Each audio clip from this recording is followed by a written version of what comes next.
Friends, welcome back to our YouTube channel. మీరు చూస్తున్నారు master TV. నేను మీ విజయ్ కుమార్. గ్రూప్ 4 అభ్యర్థులకి ఈ నెల 4వ తారీఖున పెద్దపల్లి సభలో నియామక పత్రాలు అయితే సీఎం రేవంత్ రెడ్డి సార్ చేతుల మీదుగా అందుకోబోతున్నారు. సో మన ఛానల్లో గ్రూప్ 4 పైన మేబీ ఇది లాస్ట్ వీడియో కావచ్చు. మేబీ ఇక్కడ నుంచి ఈ నోటిఫికేషన్కి సంబంధించి ఇక మనం చేసేది ఏం లేదు. ఫైనల్గా నియామక పత్రాలు ఇస్తున్నారు. బహుశా ఒకవేళ బ్యాక్లాగ్ పోస్టుల పరిస్థితి ఏంటి అంటే వాటిని ఏమన్నా సెకండ్ లిస్ట్ ఇచ్చేటటువంటి పరిస్థితి ఏమైనా ఉంటే వీడియో చేస్తాను తప్పించి. సో ఇక ముందు మన ఛానల్లో గ్రూప్ 4కి సంబంధించినటువంటి వీడియోస్ రాకపోతుండొచ్చు. పెద్దపల్లి సభలో అయితే నియామక పత్రాలు అయితే అందజేత కార్యక్రమానికి అన్ని ఏర్పాట్లు కూడా పూర్తి కావడం జరిగింది. ఈ అంశాలన్నీ కూడా మనం ఈ వీడియోలో చూద్దాం. ప్రతి ఒక్కరూ దయచేసి వీడియోని లైక్ చేయండి. ఈ యొక్క వీడియోని మీ ఫ్రెండ్స్ అందరికీ కూడా షేర్ చేయండి. గత 2-3 డేస్ నుంచి కొంత కోల్డ్ ఫీవర్తో సఫర్ అవుతున్నాను. అందుకే వీడియోస్ అనేది చేయలేకపోతున్నాను, గమనించాలి. ఏంటి అసలు ఈ యొక్క సభ ఏ విధంగా నిర్వహించబోతున్నారు ఏంటి చూసినట్లయితే 4న మనకు పెద్దపల్లిలో యువశక్తి సభ అనేది పెట్టబోతున్నారు. ఇక్కడ చూసినట్లయితే డిసెంబర్ 4న పెద్దపల్లిలో నిర్వహించేటటువంటి యువశక్తి సభకు సీఎం రేవంత్ రెడ్డి హాజరై దాదాపుగా 9,000 మందికి ఉద్యోగ నియామక పత్రాలు అందజేయనున్నట్లు ఐటీ శాఖ మంత్రి శ్రీధర్ బాబు సార్ కూడా ఆ యొక్క ఏర్పాట్లను అన్నింటిని కూడా సమీక్షించడం జరిగింది నిన్న. సో ఏ విధంగా చేస్తున్నారు ఏంటి అనేది.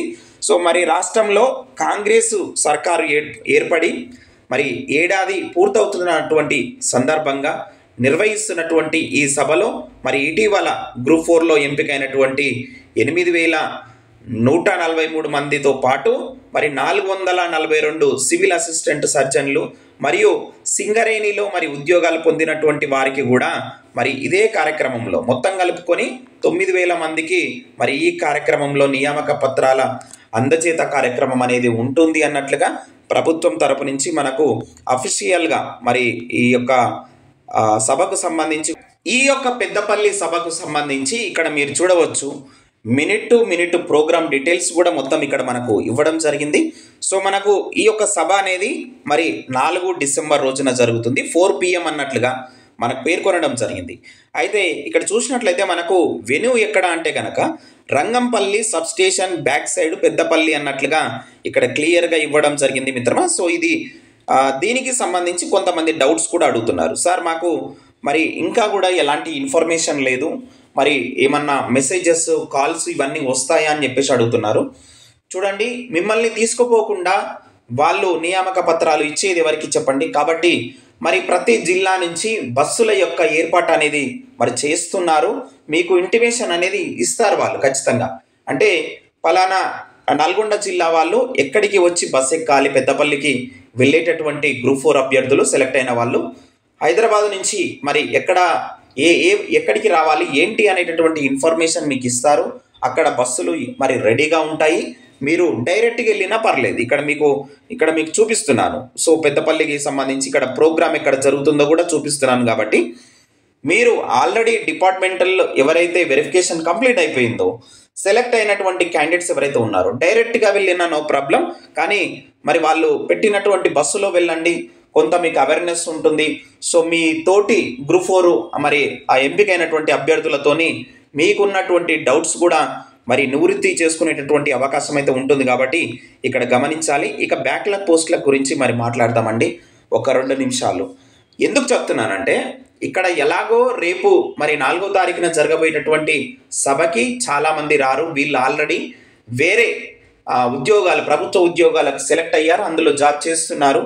ఆ విధంగా చూసినట్లయితే మనకు ఎంత లేదన్నా కానీ ఒక 2,000-2,500 పోస్టులు అయితే ఖాళీగా ఉండేటటువంటి అవకాశం అయితే ఉన్నది. కాబట్టి టీజీపీఎస్సీకి చైర్మన్గా బుర్రా వెంకటేశం సారు వచ్చారు. కాబట్టి ఈ సార్ని మీరు ఎవరైతే సెకండ్ లిస్ట్ కావాలి అనుకుంటున్నటువంటి వాళ్ళు ఉన్నారో నేను చెప్తున్నటువంటి సజెషన్ ఏంటంటే ఈ సార్ని డిసెంబర్ 4 తర్వాత మీరు కలిసేటటువంటి ప్రయత్నం అయితే చెయ్యండి.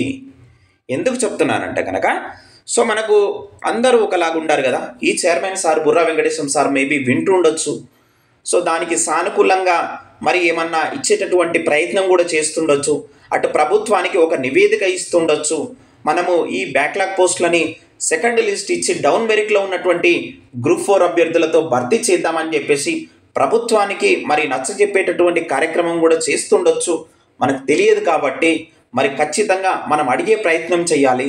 డిసెంబర్ 4 తర్వాత మీరు ఎవరైతే డౌన్ మెరిట్లో ఉన్నటువంటి క్యాండిడేట్స్ ఉన్నారో మీరందరూ కూడా ఒక డేట్ ఫిక్స్ చేసుకొని టీజీపీఎస్సీ కార్యాలయానికి వెళ్ళి మరి బుర్రా వెంకటేశం సార్ని కలిసి వినతి పత్రం ఇచ్చేటటువంటి ప్రయత్నం అయితే చేయండి. డౌన్ మెరిట్ లిస్టు అంటే సెకండ్ లిస్ట్ విడుదల చేయాలి. బ్యాక్లాగ్ పోస్టులు ఉండకుండా. ఎందుకోసం అంటే కనుక మళ్ళీ మాకు ఇంకొకసారి గ్రూప్ 4 నోటిఫికేషన్ అనేది ఉండదు. అదేవిధంగా చూసినట్లయితే ఈ యొక్క గ్రూప్ 4 నోటిఫికేషన్ గ్రూప్ 4 యొక్క పోస్టులని గ్రూప్ 3లో మర్జీ చేశారు కాబట్టి మాకు మళ్ళీ చదివే అంత స్తోమత లేదు, ఆర్థిక స్తోమత లేదు, సమయం కోల్పోయాము. ఇదంతా కూడా మీరు అందులో మరి వ్యక్తపరుస్తూ ఒక వినతి పత్రం ఇచ్చేటటువంటి కార్యక్రమం అయితే చెయ్యండి. ఇది మేబీ సక్సెస్ కావచ్చు లేదో అది తర్వాత విషయం, కానీ మనం ప్రయత్నం అయితే చేయాలని చెప్పేసి మీకు ప్రతి ఒక్కరికి కూడా చెప్తున్నాను. సో ఇది ఫ్రెండ్స్ గ్రూప్ 4కి సంబంధించినటువంటి అప్డేటు. ఇంకా మీకు ఏమైనా డౌట్స్ ఉంటే కనుక ఖచ్చితంగా కింద కామెంట్ చేయండి. వీడియోని తప్పకుండా లైక్ చేసి సపోర్ట్ చేయండి మిత్రమా. Thank you very much.